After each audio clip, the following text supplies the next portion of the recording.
دو سفر نہ حضور کی زندگی کے لمبے سفر ہیں حیات طیبہ کے، ایک معراج کا سفر، ایک ہجرت کا سفر۔ معراج کے سفر میں اللہ نے سنگت کے لیے اسے چنا جو نوریوں میں سب سے افضل تھا،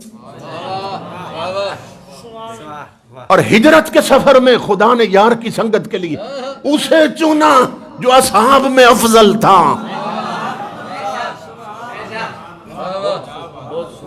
جو تمام صحابہ میں افضل تھا۔ سیدنا صدیق اکبر حضور کے ساتھ جا رہے ہیں، غار میں پہنچے، سیدنا صدیق اکبر نے عرض کی یا رسول اللہ میں غار صاف کرتا ہوں، اس کے بعد پھر آپ اندر تشریف لائیں۔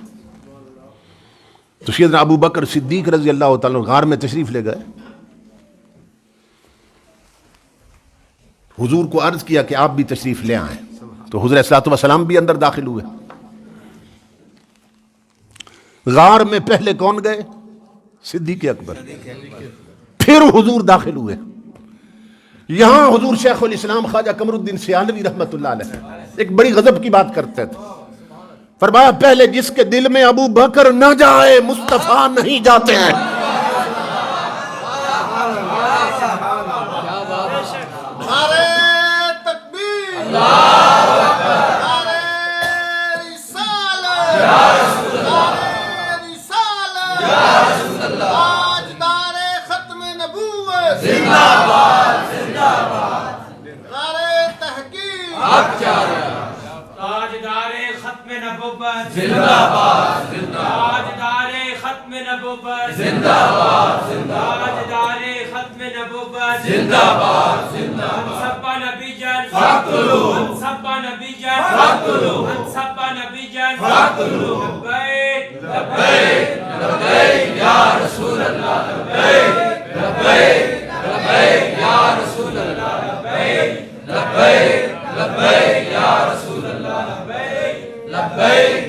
امام الانبیاء اندر داخل ہوئے،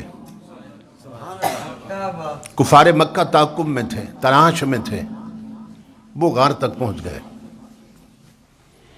آپ نے علماء سے سن رکھا ہے کہ مکڑی نے جالا تن دیا تھا اور کبوتری نے انڈے دے رکھے تھے، کہ آپ علماء سے سنتے رہتے ہیں۔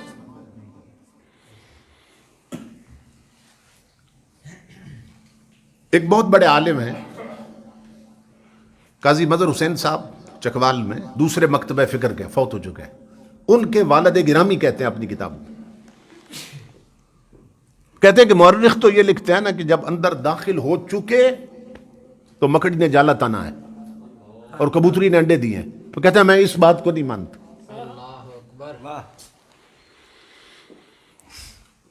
کفار مکہ جب پہنچ گئے تھے نا، آگے دیکھا نا مکڑی کا جالا ہے غار کے منہ پر، تو کافروں میں سے ایک کہنے لگا کہ یہ تو محمد عربی کی ولادت سے بھی پہلے کا جالا لگتا ہے، اور صدیق اکبر کی پیدائش سے پہلے کا لگتا ہے۔ اگر یہاں سے اندر گئے ہوتے تو یہ جالا ٹوٹ گیا ہوتا، اور اس زاویے پہ کبوتری کا گھونسلہ بنا اور انڈے دے رکھے ہیں کہ اگر یہاں سے گزرے ہوتے نا تو یہ گھونسلہ بھی ٹوٹ گیا ہوتا۔ امام الانبیاء کے غلام ہو، یہاں میں صرف ایک نقطہ عرض کرنا چاہتا ہوں کہ پہنچ کر غار کے دہانے پر اندر کیوں نہ گئے؟ حضور اندر تھے، چند فٹ اندر بیٹھے ہیں حضور، چند فٹ کے فاصلے پہ، حضور تک نہ پہنچے کفار مکہ، کیوں کہ بدبختوں نے حضور کو اپنے جیسا سمجھا تھا،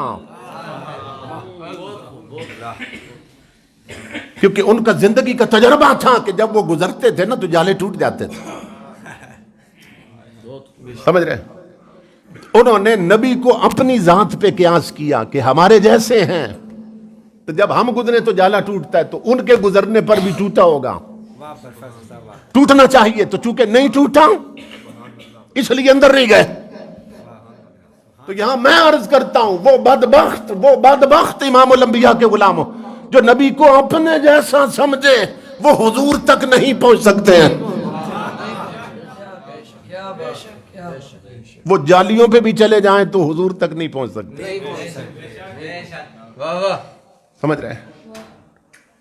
ان کے والد کہتے ہیں جالا پہلے سے موجود تھا اور گھونسلہ پہلے موجود تھا, انڈے پہلے سے کبوتری نے دے رکھے تھے. وہ کہتے ہیں اب سوال تمہارے ذہن میں یہ ہوگا کہ پھر جب حضور گزرے ہیں تو جالا کیوں نہیں ٹوٹا؟ وہ کہتے ہیں اس لیے نہیں ٹوٹا کہ حضور نور تھے, اور جسم مصطفیٰ اتنا لطیف تھا کہ حضور گزرے ہیں جالا نہیں ٹوٹا. اب دیکھیں نا, ادھر میری آنکھ ہے, آنکھ کا نور, اور اس سائیڈ پہ آپ بیٹھے ہیں اور درمیان میں اینک کا شیشہ ہے.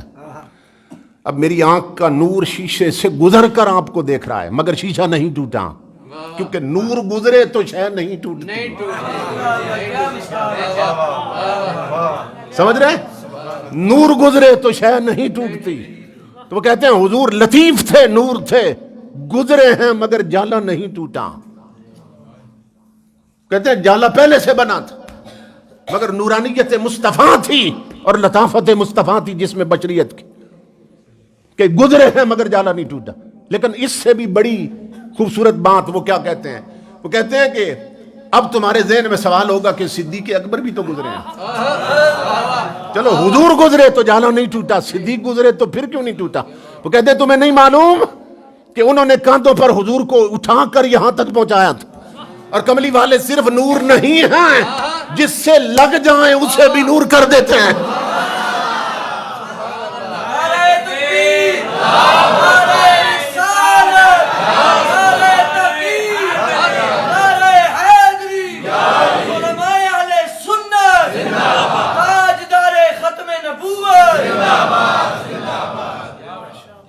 سمجھ رہے ہیں؟ کہا صدیق اکبر نے چونکہ کاندھوں پہ اٹھایا تھا حضور کو, تو کاندھوں پر آ گئے حضور, تو حضور کا جسم نبوت جسم صدیق کو مس کرتا رہا. تو آقا صرف نور نہیں, جس پہ ہاتھ رکھ دیں اسے بھی نور کر دیتے ہیں. کہتے ہیں صدیق اکبر بھی گزرے ہیں, جالا نہیں ٹوٹا. اور امام الانبیاء کے غلاموں, پھر جب یہ ہجرت کر کے مدینہ پاک پہنچے ہیں نا, تو تمام سیرت نگار جو محققین ہیں انہوں نے لکھا ہے کہ مدینہ والوں کے لیے پہچان مشکل ہو گئی تھی کہ محمد مصطفیٰ کون ہے اور صدیق اکبر کون ہے. چہرہ صدیق پر اور وجود صدیق اکبر میں محمد عربی کی تجلیات اس حد تک داخل ہو چکی تھی کہ پہچان مشکل ہو رہی تھی کہ ان میں ابو بکر صدیق کون ہے جو استقبال کرنے آئے تھے, اور محمد عربی کون ہے.